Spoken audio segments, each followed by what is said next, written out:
Iran Israel का वार रुकते ही हमारे एलपीजी गैस की डिलीवरी बिल्कुल नॉर्मल हो जाएगी, इसके दाम भी कम हो जाएंगे। अभी इसके दाम क्यों बढ़ गए और उसकी डिलीवरी क्यों कम हो रही है, आप चीजों को समझिए। अभी ईरान इजराइल का वार चल रहा है तो उससे क्या होता है, स्ट्रेट ऑफ हॉर्मुज़ जहां से हमारी एलपीजी एलएनजी गैस जो हमारी क्रॉस होती थी। आप एक चीज समझो, एलपीजी दुनिया की सबसे खतरनाक जो जहाज होती है वो एलएनजी होती है, उसके बाद एलपीजी। अगर गलती से उस पर सोचो एक भी ड्रोन गिरा तो भाई साहब क्या होगा, उसकी कंडीशन क्या होगी। सोचो भाई साहब, बहुत बड़ा समुद्र में आग लग जाएगा, आसपास की दुनिया तबाह हो जाएगी। एलएनजी इतना विषैला जहाज होता है, तो सोचिए। अभी देखिए उसके ऑनर जिसका जहाज है भाई साहब 1500 करोड़ रुपए के जहाज आते हैं, एक हजार करोड़ के।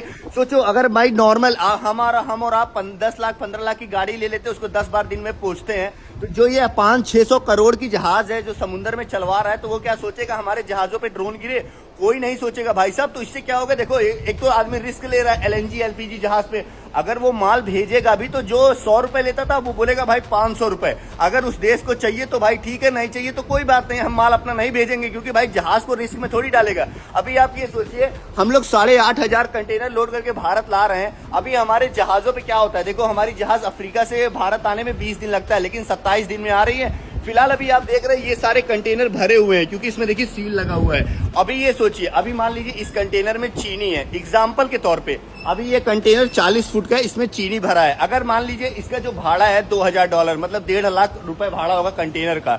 उसके बाद सोचिए जो इसमें माल भरा होगा ट्रांसपोर्ट का, उसके बाद कस्टम चार्ज, उसके बाद पोर्ट चार्जेस, उसके बाद डिलीवरी चार्जेस। सोचो अगर ये पूरा कंटेनर अगर आप देखेंगे कम से कम 3-4 लाख रुपए मान लो आपका मतलब एक देश से दूसरे देश तक लग जाएगा।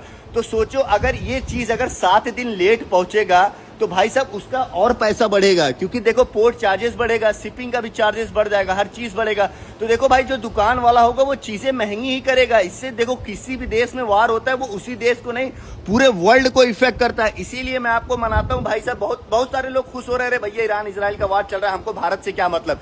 सबसे ज्यादा इफेक्ट भारत को ही पड़ेगा, ये चीज मैं आपको लिख के देता हूँ। स्ट्रेट ऑफ हॉर्मुज़, अभी मैं ईरान की कल न्यूज पढ़ रहा था, उसमें देखा 3-4 देशों को उसने अलाउ किया है, जैसे पाकिस्तान, उसके बाद चाइना, एक जहाज एक देश कोई और, जिस मतलब वो लोग वहां से उनकी जहाजें क्रॉस कर सकती हैं।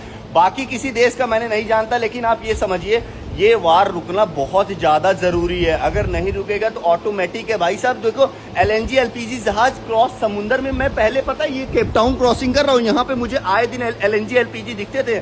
आज मैं 2 महीने हो गए, मैंने अभी समुद्र में एक भी एलएनजी एलपीजी शिप नहीं देखा। सोचो कितनी बड़ी बात है। तो भाई साहब मैं यही मनाऊंगा भगवान से कि जितनी जल्दी हो सके उतनी जल्दी वार रुके। फिलहाल आप देख सकते हैं पूरा समुद्र खाली है भाई साहब, ये देखो एक भी जहाज नहीं दिख रहा है भाई साहब। सोचो पहले ये आए दिन 2-2 3-3 जहाज दिखते थे, माल ही नहीं है तो जहाज क्या करेंगे।